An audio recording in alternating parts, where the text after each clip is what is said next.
Buen día, estoy todavía perdido porque recién me bajo después del viaje desde Rosario.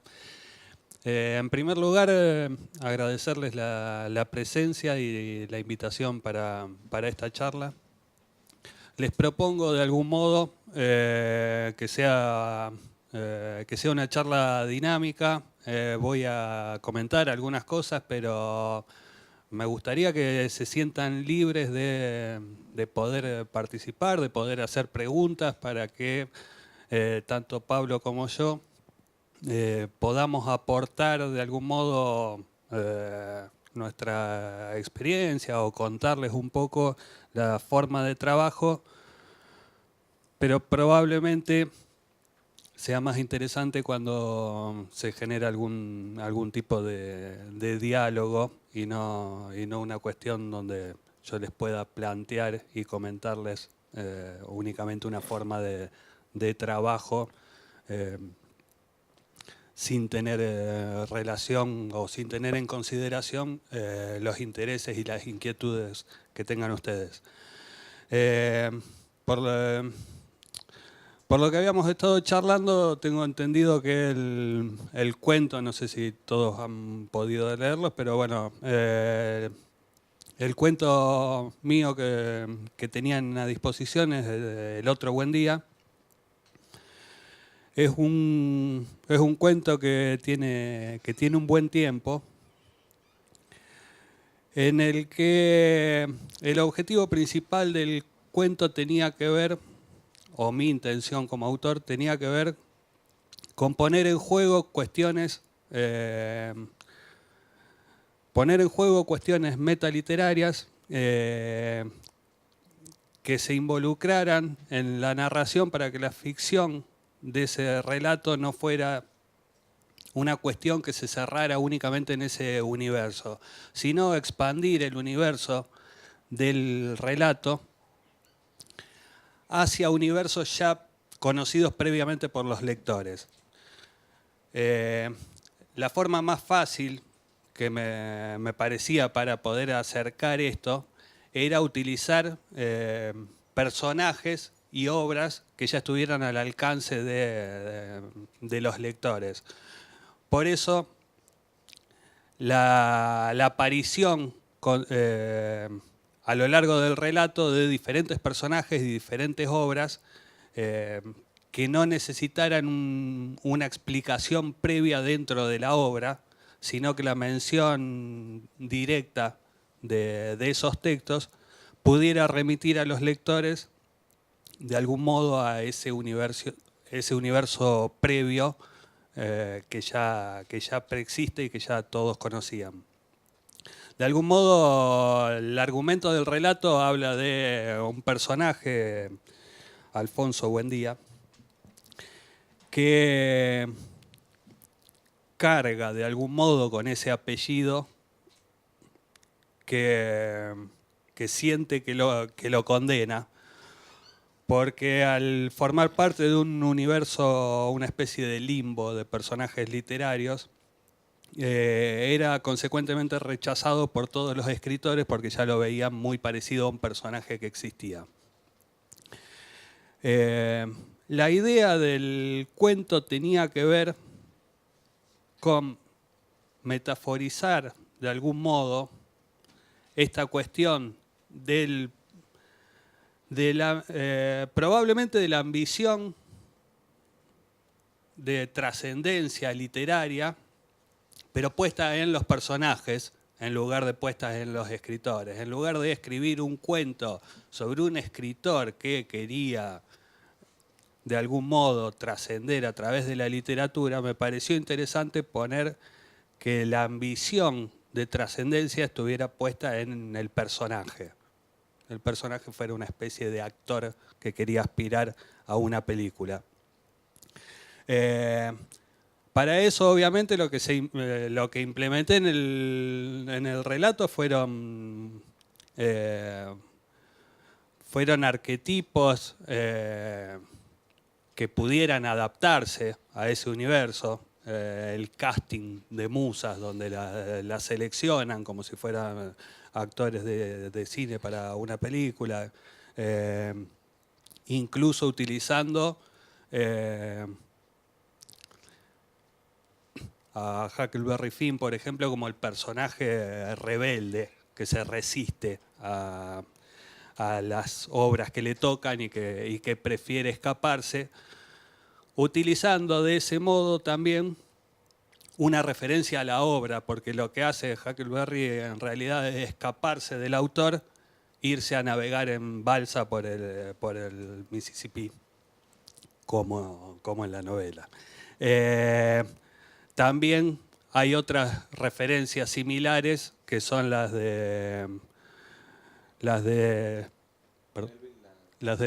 Melville. Están el viejo y el capitán jugando por un doblón a ver quién saca más pescados, o quién pesca más a lo largo de la temporada, que la referencia es literal también a una competencia que se describe en Moby Dick, que es con un doblón clavado en el mástil principal del barco.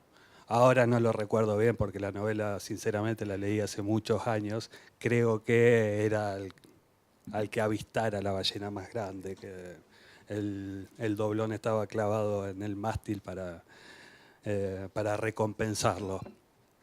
Es un cuento que de algún modo está plagado de ese tipo de referencias,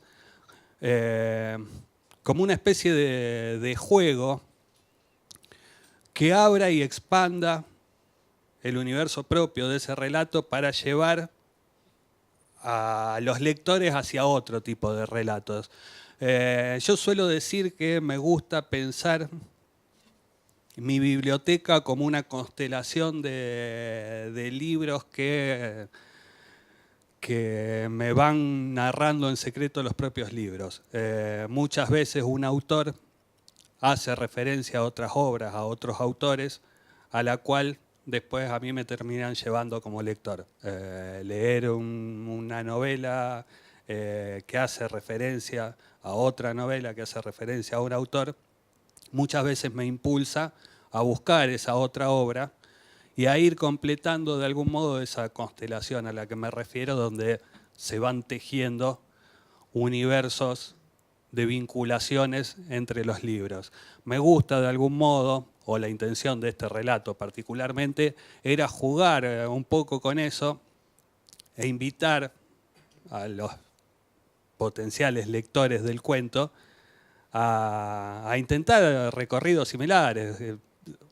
Obviamente uno como autor siempre tiene la ilusión de seducir a un lector a través de un texto, pero a la vez, antes que autores somos lectores, que estuvimos enamorados de otros textos, y siempre, para mí particularmente, es muy interesante tratar de contagiar lo mismo a otros lectores y poder invitarlos a esos recorridos. No, quería agregar que para ustedes que han trabajado ya con el género cuento y novela en controles de lectura, el caso de la novela y el cuento en ejercicios de clase y el primer parcial, hay algo interesante y nuevo acá. Trabajamos principalmente en el género cuento como género de suceso único, porque el cuento es, según los criterios narratológicos, un texto narrativo ficcional de suceso único. La novela es un texto narrativo ficcional de un argumento expandido, ¿no? En estructura capitular, episódico, del modo que fuera. Entonces, en ese sentido, es interesante reconocer en la propuesta del cuento de él cómo él parte, por ejemplo, de La familia Buendía, de 100 años de soledad, García Márquez y demás, esa referencia tan conocida, y arma, ¿no?, ese tejido de vínculos intertextuales que es su cuento. O sea, en el suceso único de un cuento, trabajar con tantas referencias también es un reto, porque no solamente la tensión y la tensión, ¿sí?, las dos están construidas en base a lo que narra el cuento, sino a todos los hallazgos y vínculos intertextuales que se están manejando en el cuento, ¿no? Se están relacionando en el cuento. Hay otra trama allí, ¿no? Que es más intelectiva. Y bueno, es un reto también para la brevedad de lo que es un cuento, ¿no? Incluso por la forma de la secuencia dialógica, los diálogos del cuento, ahí está parte del disfrute, entender todo lo que él comentaba. Te quería preguntar, digamos, también, ¿cómo evalúas los territorios y los vínculos entre la redacción literaria y la periodística? Y también dentro de la redacción literaria, proponte, digamos, hacer algunas distinciones entre cómo asimilas, cómo visualizas el género cuento y cómo visualizas el territorio de la novela, ¿no? Es decir, esas dos preguntas. Bueno, en primer lugar, en lo que tiene que ver con los cruces y las relaciones entre las producciones que podemos considerar como más literarias y las periodísticas, tengo que apelar... Haciendo la salvedad, hoy por hoy hay toda una corriente que se llama periodismo literario, ¿no? Sí, exacto. O sea, haciendo esa salvedad. Haciendo esa salvedad, creo que depende mucho del medio, depende de las formas. Creo que son dos cosas diferentes. De por sí son dos registros distintos, son dos modos de abordaje diferentes. En el periodismo, el objetivo principal es transmitir hechos. Lo que tiene que ver con lo literario, hay una cuestión de forma que es indispensable, que acompaña a eso, que uno no solamente está contando o narrando una historia, que es también parte del objetivo, o por lo menos el que yo encaro, pero además de contar una historia, pesa mucho la forma. Al margen de eso, yo tengo para mí el ejercicio, en realidad no fue ejercicio periodístico, pero sí tuve mucho tiempo de colaboración en medios, en espacios que me permitía escribir y hacer cosas diferentes que me corrieran del territorio de la ficción. Y para mí fue un ejercicio de aprendizaje muy rico, porque me sacó, fundamentalmente me sacó de mi lugar de confort. Yo estaba acostumbrado a escribir cuentos, a hacer ficciones, y cuando empecé a escribir contratapas para un diario de Rosario, empecé a hacer una especie de, yo lo decía como crónica de bar. Estaba muy atento a las cosas las historias que podía captar de algún modo, charlando con amigos o cuestiones que me interesaban y que eran de algún modo como gérmenes de cuentos, o que las entendía como germen de una historia.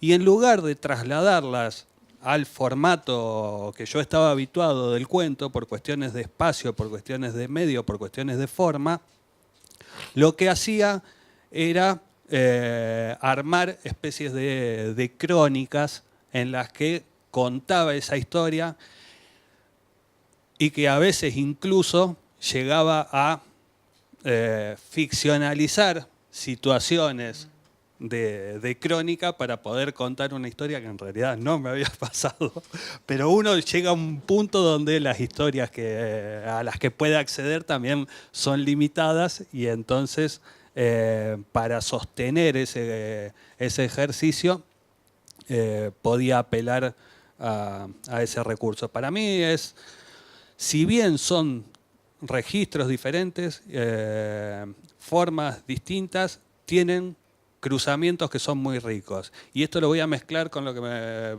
preguntabas después de los géneros. Por ejemplo, en la novela, yo en la primera novela que escribí tiene cruces, en un par de ocasiones tiene cruces con cuestiones periodísticas. Hay todo un desarrollo en la novela sobre una editorial de Rosario que es una ficcionalización que está basada en un hecho real. Tomo una historia real de una editorial de Rosario que se fundió, donde quedó un libro que fue toda una tirada de libros quemada por la dictadura, de la cual sobrevivió un único ejemplar, el cual se recuperó muchos años después. Yo tomo de algún modo la misma historia para ficcionalizarla y recrear. Y eso, la narración incluso dentro de la novela, de la parte que tenía que ver con hechos históricos, para eso apelo mucho a un registro y a un tipo de discurso más cercano al periodismo. También en la primera novela el personaje clave es Santiago Fonseca, que trata de reconstruir la memoria de su padre, que había sido un escritor. Entonces toda la recuperación de la obra del padre, y cuando narra el recorrido y la bibliografía del padre, es toda una parte de la novela que está muy asociada al registro periodístico. Incluso el trabajo de investigación y previo de la novela incluyó la lectura de prólogos de hijos de autores que escribían los prólogos de los padres. ¿Está dentro de o está en la investigación previa y quedó ahí? No, y también está dentro de la novela porque tomo de algún modo parte de los discursos, si bien pasándolo a la ficción y pasándolo a los personajes, pero tomo formas de la investigación que había visto que hacían estos hijos para trasladarlo al discurso del padre, del personaje. Y hay, a su vez, en esas partes narrativas de la novela, un discurso donde se nota una intencionalidad de acercarse más a un tipo de discurso periodístico.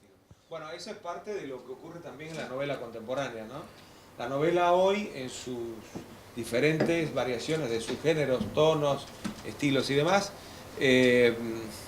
lo que en la teoría literaria en la década del 90 se llamó la hibridación o las zonas de hibridación y las literaturas híbridas culturalmente. La novela es un género híbrido por naturaleza hoy por hoy, ¿no? Toma de otras reacciones, por ejemplo la reacción periodística o la reacción histórica o de corte sociológico, otro tipo de reacciones, y también, bueno, del propio homenaje al género novela. En ese caso tenemos un buen ejemplo de cómo los contenidos, los procedimientos de construcción de un discurso periodístico inciden en el proceso de construcción, investigación y redacción de una novela. Ese es también el territorio de la novela. O sea, novelas como las que vimos en los controles de lectura, por ejemplo, son novelas mucho más clásicas, de un canon de escritura novela más pura, es decir, porque no se alejan de lo que es el territorio de la novela. Pensemos, por ejemplo, El último encuentro de Sándor Márai, o pensemos Boarding Home de Rosales. ¿Cuál fue otra que le puse? A ver, recuérdenme. Torcuato de Trujillo, que tenemos el otro Trujillo el lunes próximo, de Henry Trujillo. Son novelas más asentadas en el discurso narrativo novelístico, estrictamente ahí, ¿sí? Con recursos narrativos y en el tono de la redacción novelística.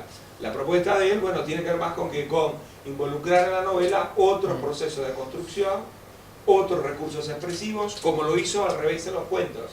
En el cuento toma otros recursos de otro tipo de redacción. Y eso es parte de lo que se pretende que ustedes logren, ¿no? Fíjense, por ejemplo, en el desarrollo del semestre, cómo están trabajando con género de redacción literaria y ahora están trabajando también con columnas. O sea que aprovechen la delimitación de los géneros, pero también los cruces, los préstamos, las transgresiones que son necesarias para generar otro margen de creación, ¿sí? La invención, la creación también está en el conocimiento de los géneros textuales y discursivos y las traslaciones, los giros, los cambios, las exploraciones que se pueden hacer en ese sentido. Sí, ¿me permitís un comentario con respecto a la novela de Javier? Que debo ser el único que la leyó de la reunión. Hay otra cosa interesante ahí para pensar en clave de género, y es que la novela de Javier lateralmente se inscribe en lo que podríamos llamar un policial negro. la estructura de la novela, porque hay otra cosa interesante que vos decís. Es un género también, un subgénero, ¿no? Entonces, la forma en la que se estructura narrativamente la novela, en la que el personaje va descubriendo, va sumando información, que tiene mucho que ver con la investigación periodística, ¿no? Y ahí es donde empiezan esas zonas grises donde todo se toca. Cuando uno lee la novela de Javier, rápidamente se le viene a la mente la estructura y la forma en la que uno se sienta frente a un policial negro. Si bien no tiene el submundo delincuencial de policial negro y eso, pero ahí también hay una cosa interesante, porque es la forma en la que se organiza la información, la forma en la que se va llevando adelante el interés narrativo de la novela, tiene que ver con eso. Entonces, es como más complejo todavía o más híbrido con respecto a lo que vos decías, ¿no? No solo discursos periodísticos, sino que aparece otro subgénero que es el que le permite a él estructurar esa información, o digamos, todos esos datos que él tiene que dar y toda esa trama que tiene que contar. Ahí, yo lo charlé con él cuando yo leí la novela antes de conocerlo a Javier, y la primera vez que le charlé dije, bueno, ¿cómo pensaste la novela en clave de, digo, vos sos un gran lector de género policial? Fue lo primero que le pregunté. Después me dijo que no tanto, que viene de, ¿no? Más del lado de Oster, viene más la cosa policial. Pero es interesante cómo a veces, no siempre conscientemente, uno va aplicando estructuras que ya ha leído. Por eso Javier decía, antes que escritores somos lectores. Y diría una cosa más, antes que escritores somos lectores distintos, somos otro tipo de lectores, no mejores, no es una cuestión de calidad, es una cuestión de forma de lectura. Y lo que hace el escritor, aquel que quiere escribir, es leer como un escritor. Y leer como un escritor es leer eso, es leer estructuras, es leer formas. Lectura crítica. Es una lectura crítica. Es lectura de recursos, ¿no? Un escritor se fascina. Mirá cómo hizo este tipo para presentar un personaje. Mirá con la simpleza que este autor me dio un dato que si yo lo tengo que dar, tardo 2 párrafos, 2 páginas, y él... Ese tipo de cosas son las cosas que leen. Y a veces uno asimila sin tan consciente, ¿no? Entonces vamos hacia ciertas formas que nos permiten contar aquello que queremos contar, como decía Javier. Y en este caso la novela esa de Javier particularmente uno siempre tiene la sensación que está en un policial negro. O que tiene la estructura, que hay como una cercanía con el mundo del policial negro, ¿no? Quería sumar esto por esto que planteas vos. Y agregar ahí que es parte de lo que a veces discutimos en clase, ¿no? Por ejemplo, pensemos en los controles de lectura. O sea, no quedarse con la lectura anecdótica del texto, ¿no? Quedarse también con la lectura profunda, crítica, analítica del texto. Cómo está escrito, cuáles son los recursos expresivos utilizados, cuáles son las relaciones con los rasgos característicos del género, pero las variaciones que puede haber, ¿no? Entonces, si leemos un cuento, si leemos una novela, para el caso de estos géneros, también tener en cuenta que el contenido anecdótico no hace plenamente, ni siquiera a veces, ni la mitad del valor del texto. Porque el contenido anecdótico, o sea, la pulpa argumentativa, como me gusta decirle, a ese tipo de contenidos, en definitiva puede ser muy recurrente o puede ser algo que ya fue visitado por otros autores en otras obras o por el mismo autor. Hay un juego más profundo que es involucrar al lector, ¿sí? ¿Desde dónde lee el lector? Y hay que acercarse al lector, hay que proponerle al lector. Evidentemente, textos con otro nivel de construcción demandan otro tipo de lector. Entonces, conquistar al lector avisado, proponerle una buena construcción al lector con una buena dosis de contenidos, es también parte del riesgo, del reto, de la capacidad de narrar, ¿no? En cualquier otro género, pero en la narrativa eso es muy importante. Entonces, desde ese sentido, aprovecho la intervención esa de Javier y la de Pablo, cuando los dos insisten en el valor del lector. ¿Desde dónde leo? Bueno, él leyó la novela policial o de la novela negra policial, por lo menos en la forma. Y es un antecedente para leer, porque es algo que ya puso el autor. Y desde ahí también hay que leer. Si no leemos eso, bueno, pues nos perdemos parte del procedimiento de construcción. ¿Querías hacer la pregunta a él o después? Sí. ¿Eh? ¿Tenías algo más para...? No mucho más para aportar de esto. No sé si alguien tiene alguna pregunta particular para hacer o... ¿Querés que hacemos todas las preguntas junto al final? Sí, como quieran. Bien. Hola. Yo hablé antes de presentarme, pero bueno. Eh, mi nombre es Pablo Colacray y bueno, también soy de Rosario. Y agradezco mucho que estén acá, agradezco mucho la atención, agradezco mucho la invitación de René y esta posibilidad, a la universidad por supuesto, tener la posibilidad de viajar y de contar un poco lo que uno hace y de mostrar lo que uno hace es muy importante para nosotros y es muy gratificante poder hacerlo. Yo les quiero contar un poco, bueno, así como Javier habló un poco sobre el cuento que leyeron de él, quiero hablar un poco sobre el cuento que estaba a disposición de los míos, que se llama El mejor regalo del mundo. Y René me decía, bueno, que quería que les contara un poco cómo construí ese cuento, y la verdad es que es un cuento que me costó horrores construirlo, horrores, porque yo trabajo principalmente en los 2 libros que he publicado y los cuentos que en general escribo y que me gusta leer, trabajo con cuentos que se resuelven o que intentan resolverse en una escena. Cuentos que se resuelven en unidad de tiempo y espacio. Personajes en un momento, en una acción, y ahí en esa situación yo intento resolver toda la historia. Un poco trabajando al modo de la imagen famosa, la imagen de Hemingway, ¿no? Y la imagen del iceberg. No sé si lo vieron, ¿no? Claro, el texto escrito es una séptima parte, o sea, la mayor parte de ese bloque de hielo está bajo agua, ¿no? Lo escrito es la menor parte, la mayor parte es lo que transmite. Claro, la idea del iceberg, ¿no? La idea del iceberg es que Hemingway dice una octava parte del iceberg es lo que vemos y todo lo otro está abajo sosteniendo eso que vemos. Hemingway dice, yo escribo la parte esa de arriba, ¿no? Yo intento que mis cuentos trabajen en esa lógica, donde yo contando solamente una escena mínima en general, cotidiana, simple, en general sencilla, yo pueda en esa breve escena, en esa pequeña porción del iceberg, cifrar todo lo otro que no se ve, que el lector pueda reponer todo lo otro que no ve.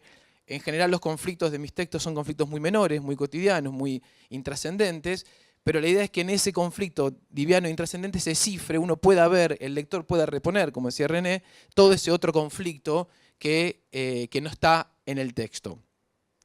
En realidad, la imagen esa es de Hemingway, el autor que para mí es referente y con el cual yo siempre, al cual yo he leído atentamente y sigo releyendo y es como mi guía, es Chekhov, ¿no? Para mí el cuento de Chekhov, la forma de construir los cuentos de Chekhov, lo que él consigue con sus textos es el faro, ¿no? Quiroga dice en su decálogo, el primer punto del decálogo es elijan un maestro y síganlo, ¿no? Vayan a por él, dirán los españoles. Bien, en algún momento de mi formación como escritor decidí que el faro era Chekhov y de alguna manera eso me ayuda a pensar la forma de aquello que quiero contar y también a pensar aquello qué es lo que quiero contar y qué es lo que puedo contar.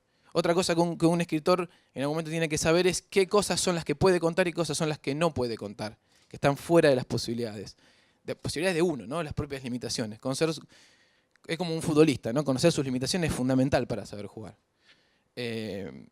Entonces, en ese sentido, yo tiendo a pensar escenas que me permitan cifrar algo de conflicto, que sea un conflicto general de ese personaje y que al mismo tiempo sea algo del orden del conflicto de lo universal. No es un conflicto puro ese personaje, sino que es un conflicto con el cual uno, prácticamente cualquier lector, puede en un momento identificarse. Pablo, Sí. Para los que no lo hicieron, porque quizás en otros grupos, no sé, no lo hicieron, acá el argumento es aparentemente muy simple y ese es el valor chejoviano de lo que, ¿no? Es un padre que tiene que visitar a una hija, ¿sí? Y olvida el regalo y para en un pueblo, en medio de la ruta, y bueno, entra a una tienda, se encuentra algún señor allí y decide comprar una bicicleta. En ese cuento es maravilloso, me hiciste recordar aquello que decía, o que escribió Piglia en formas breves. Un cuento siempre son 2 historias, la escrita y la subyacente. La escrita en esta historia, es el antecedente para entender en profundidad lo que él está abordando, es la historia de este Pablo, de este hombre que para en la ruta llega a un pueblo con una tienda ahí medio perdida, se encuentra un hombre bonachón que lo atiende y bueno, hay 3 bicicletas, ¿no? Y quiere comprar una bicicleta para la hija, llevársela al cumpleaños.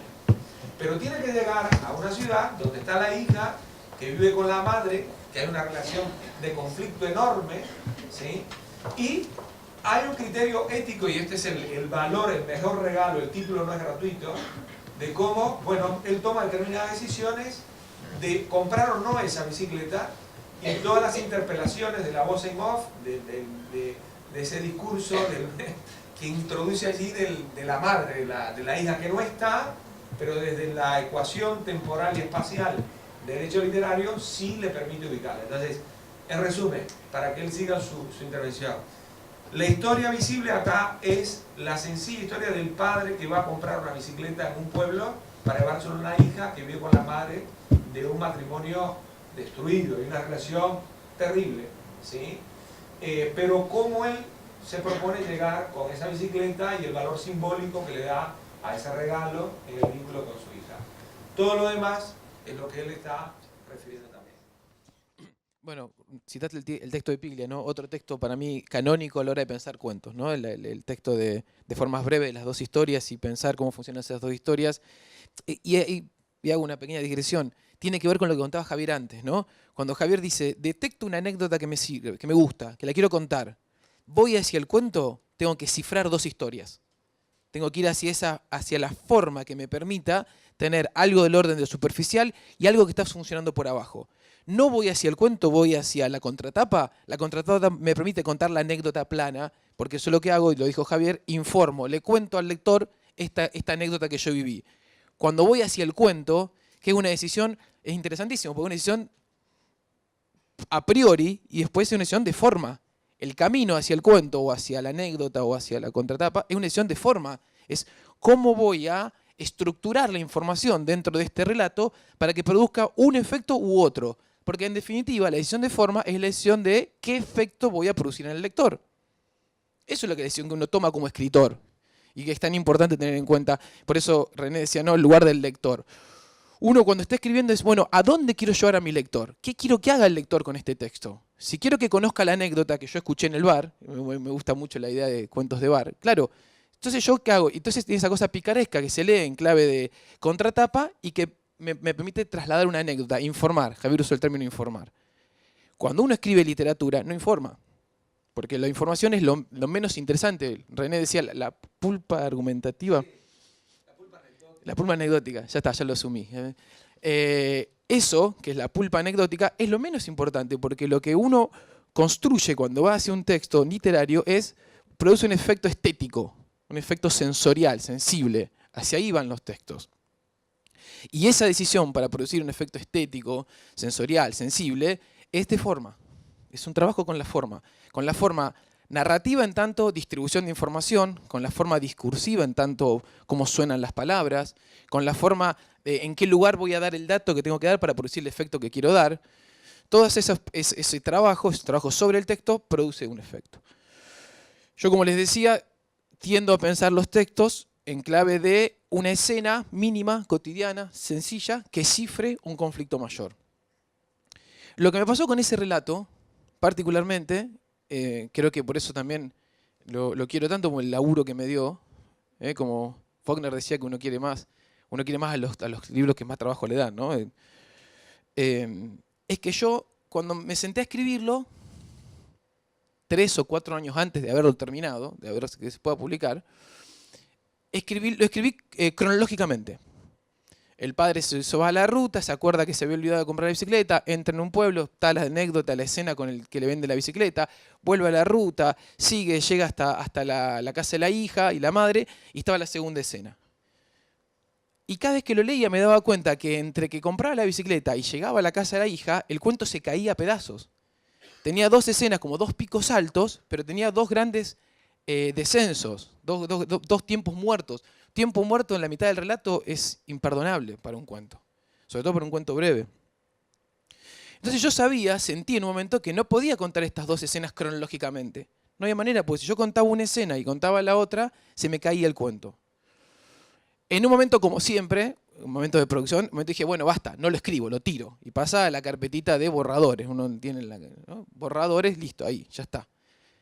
Pero cada vez que volví a leerlo, la escena de bicicleta me gustaba y la escena final de él discutiendo con la exmujer también me gustaba. Entonces empecé a probar, investigar formas de mezclar las dos historias. Intenté con una más tradicional. Ponía un fragmento de la escena de la bicicleta, un asterisco, un fragmento de otra escena, cortando la historia al medio y viendo cómo se empalmaban. Estuve 1 mes, 2 meses con eso y lo volví a mirar y no funcionaba. No terminaba nunca de tener unidad. Otro elemento para mí fundamental, la unidad de efecto, ¿no? La sensación de que todos los elementos del cuento están en ese cuento. Van hacia un mismo lugar, no hacia el centro, decía Cortázar. Y eso no funcionaba, los cuentos se abrían y se cerraban al final las dos historias y las dos escenas eran interesantes pero no están del todo vinculadas entre sí. Otra vez, vuelve a la carpetita de borradores y queda ahí varios meses hasta que creo, y esto no estoy seguro porque siempre hay puntos en el espacio, en la cuestión creativa que uno pierde, no recuerda cuándo, yo creo que leyendo un cuento de Hecker, en donde un personaje imagina otra cosa, dije, esta es la forma. Yo no tengo que salir nunca de una escena, porque yo trabajo con una escena, y que en esa escena introducir la otra de alguna otra forma. Cuando aparece esta posibilidad, el cuento se me reduce a solamente la escena del hombre comprando la bicicleta e imaginando, suponiendo, anticipando, eso el cuento no lo deja, no lo expresa, qué va a pasar en la otra escena, que es cuando él llegue con la bicicleta a dársela a su hija, ¿no? Porque finalmente, René le contaba, cuando entra a comprar una bicicleta en un típico negocio de pueblo donde hay de todo, pero las 3 bicicletas que hay no son ninguna como digna para una nena, ¿no? Entonces le termina comprando bicicleta azul, grandota. En el proceso de la compra de la bicicleta, en ese proceso yo voy introduciendo lo que en principio aparece como una suposición de él, que él va anticipando lo que la mujer le va a decir con la bicicleta, y él va discutiendo con la mujer y va tratando de hacer que la mujer cambie de opinión. Entonces el cuento cuenta al mismo tiempo la venta de la bicicleta. De hecho, el cuento termina cuando sube la bicicleta a la camioneta y se va, y va contando o anticipando lo que va a suceder cuando llegue a la casa de la hija y le dé la bicicleta a la hija. Entonces un padre que ella viene en falta, se había olvidado de comprar la bicicleta y va a llegar como a las 10 de la noche al cumpleaños de su hija, ¿no? Hay todo ahí, esto es un poco lo que decía René. Ahí está el peso, técnicamente es así. Está la narración de la llegada, o sea, la secuencia narrativa de la llegada, la secuencia dialógica con el dueño de la tienda, que es alguien muy campechano, no tiene ninguna prisa, no le preocupa, ¿no? Y en otro tono, en otro registro, está el monólogo interior de lo que supone que le va a decir la ex, ¿no? Cuando llegue con una bicicleta azul, grande, para una nena de 3 años, ¿no? Y cómo se la va a criticar, le va a tirar abajo el regalo y demás. Entonces, ahí están las tensiones, ¿no? De secuencias textuales distintas, narrativa, dialógica, monólogo interior, con tonos y registros diferentes, ¿no? Entonces, las dos escenas, como las llama, una es la explícita, la que estás leyendo abiertamente en el orden de una lectura recurrente, digamos, en la linealidad del argumento, y la otra es la que llega tangencialmente y presiona, ¿no? Presiona al personaje y te presiona como lector, ¿no? Es decir, porque el tono es muy amigable.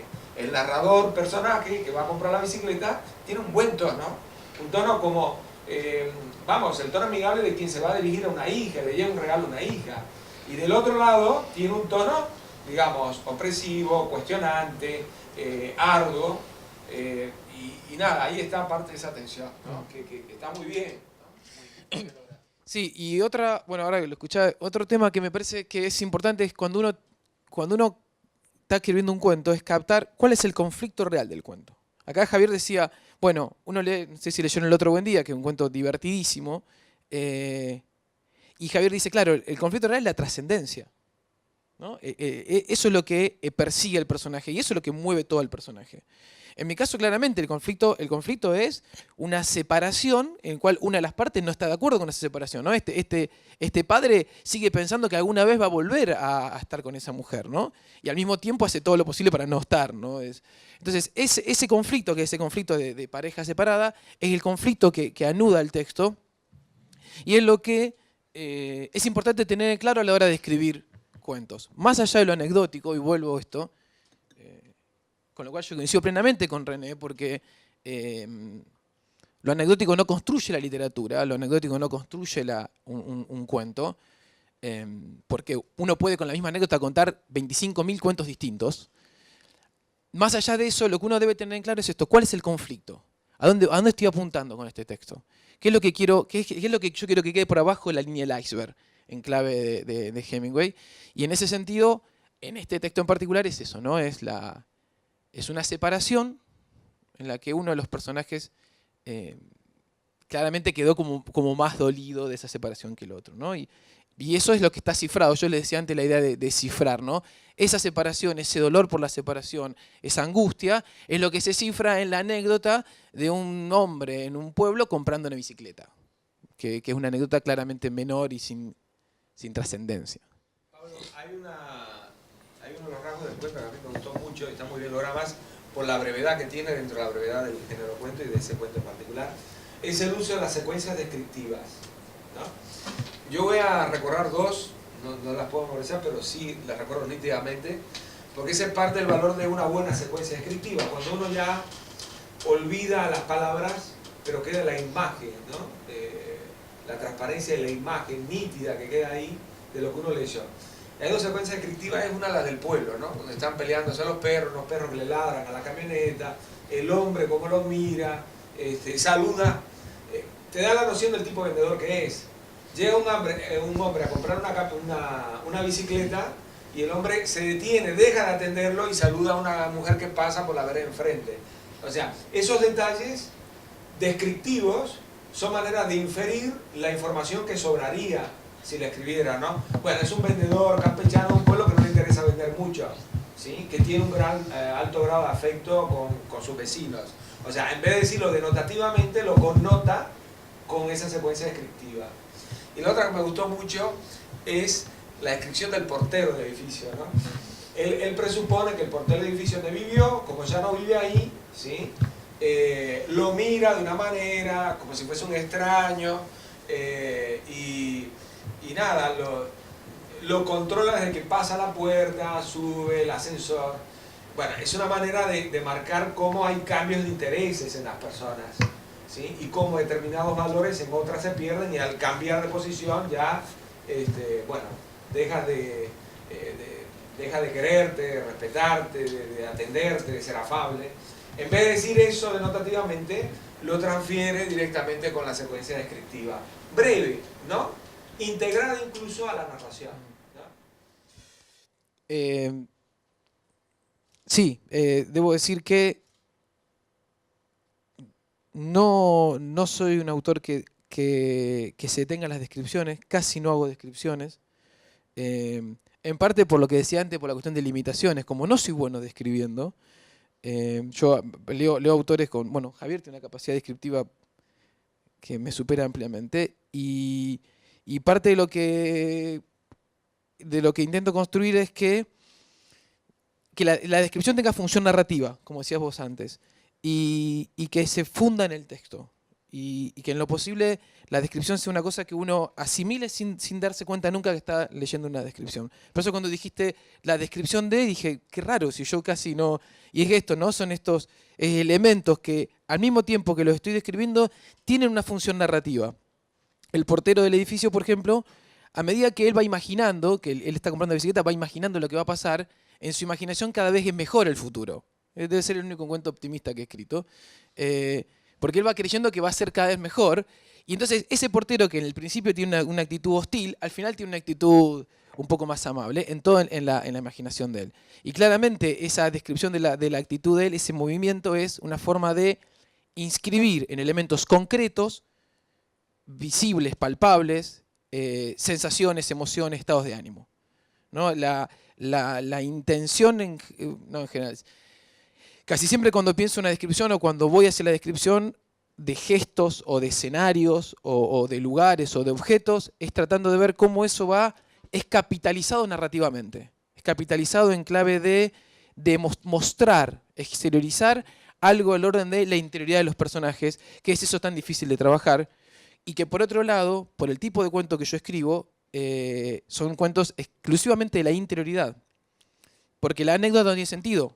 Nunca hay una anécdota fuerte que uno pueda recordar la anécdota. Entonces, como la anécdota no es lo que está pasando, lo que está sucediendo está pasando en el interior de los personajes.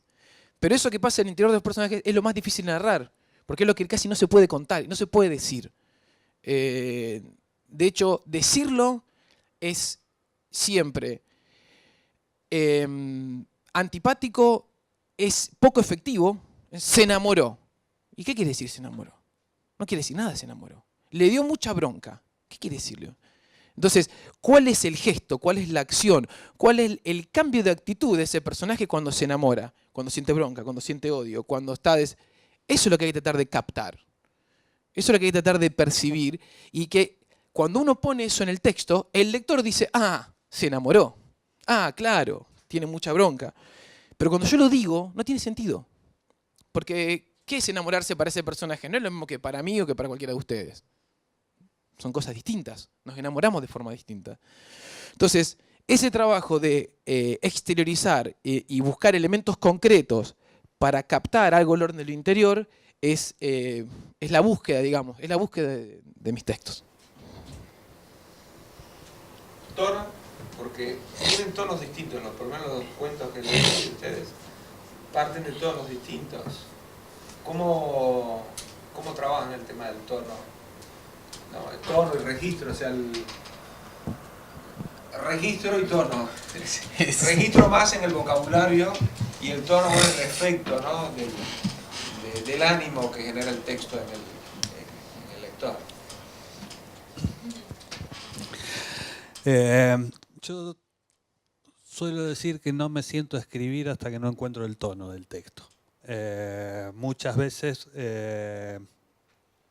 tengo una idea, sé más o menos para... Esto más que nada con el cuento, pero creo que es trasladable a cualquier historia que trato de... el tono que elijo está muy sujeto a la historia que estoy queriendo contar. Y para mí es una búsqueda fundamental. Necesito saber eso que estoy queriendo transmitir, que, como bien decía Pablo recién, va mucho más allá de la anécdota, no es la anécdota, es todo lo que rodea la anécdota, es lo que yo quiero transmitirle al lector. El tono en el que lo haga es fundamental. Si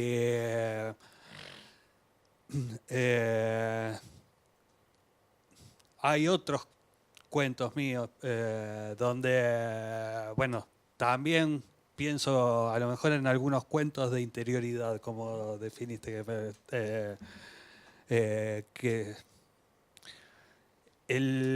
la elección del tono va a ser muy diferente porque trato de transmitir sensaciones o de que el lector capture sensaciones determinadas de los personajes. No puedo elegir un tono ligero o humorístico, sino a lo mejor va a tener una forma más pesada, más densa, más sombría para narrar una historia particular. O puede haber ligereza de tono dependiendo de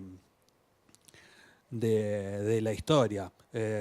Muchas veces eso, en mi caso particular, está muy sujeto a la elección de la historia. Y en cuanto al registro, creo que tiene mucho que ver con la voz del personaje que lo narra. Sí lo va a variar en función de, pienso ahora así, por ejemplo, en un cuento mío, que es un cuento que se llama El idiota, que el que narra es... El narrador tiene un resentimiento muy fuerte con el personaje sobre el que está contando la historia. y arranca ya planteándolo así.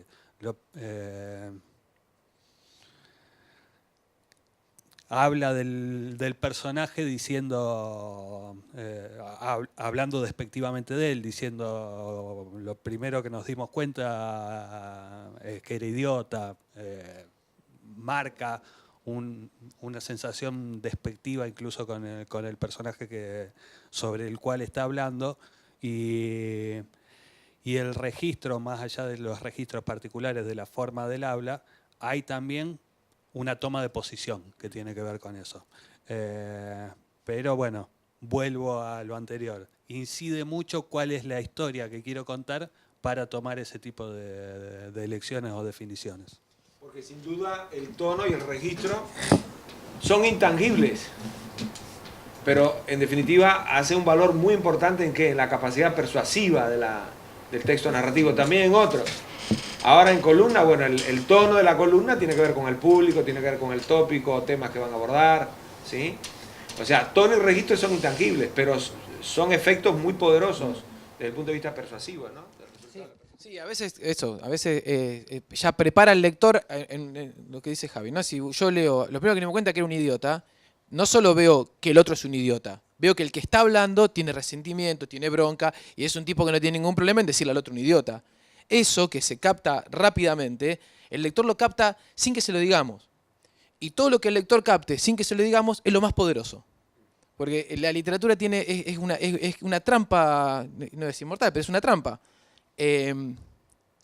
Javi decía, intento producirle efecto en el lector, intento transmitirle al lector algo al orden de los sentimientos y demás. Y eso que intento transmitirle es lo que no puedo decir. Pero todo lo que tengo para decírselo son palabras. ¿Sí? O sea, yo solo tengo palabras, pero lo más importante para decirle al lector no lo puedo nombrar. En ese juego, ahí se debate la literatura. En cómo nombrar lo que está alrededor de eso para decirle eso que no le puedo decir. Y no es una adivinanza, porque si no, pongo al lector en otro lugar. El lector tiene que estar muy atento, o tiene que ser muy vivo, o tiene que ser... No, no es ese lugar. Esto que yo le estoy diciendo es lo que les pasa cuando leen cualquier cuento. No cuando leen un policial. El autor nos llevó a un lugar sin decirnos que nos llevaba a ese lugar, diciendo otras cosas. Esto que dice Javi, ¿no? Lo primero que me cuenta que era un idiota. Y lo que uno lee, dice, che, este que está hablando es el idiota. Pero eso no te lo dice. Eso que no te dice el lector, eso que no te dice el texto, eso que el lector repone, es lo más poderoso del texto. Y eso está en el tono, eso está en el registro, eso está en la forma. Repito, es como una trampa, ¿no? Solo tenemos palabras para decirles cosas al lector. Pero lo que tenemos que decir, lo más importante, es lo que no le podemos decir. Sí, Octavio Paz decía algo sobre los textos poéticos, específicamente para el género de poesía, que en definitiva para mí siempre resume el hecho literario, ¿no? Decía Octavio Paz que los poemas son objetos verbales inacabados. O sea, en definitiva es un objeto construido con palabras, con la verbalización de las palabras, ¿no? Para el código escrito. Inacabados, bueno, porque todo texto es mejorable en esa dimensión. Y por otro lado, en el ámbito del Uruguay, Spínola decía, bueno, en una charla, conferencia que él dio sobre su cuento Qué lástima, decía, bueno, después de escribir hay que borrar las huellas, o sea, los sobrantes, ¿no? las evidencias de la presunción de la forma. Que la forma funcione, no quede en el presupuesto de lo que uno quiso hacer.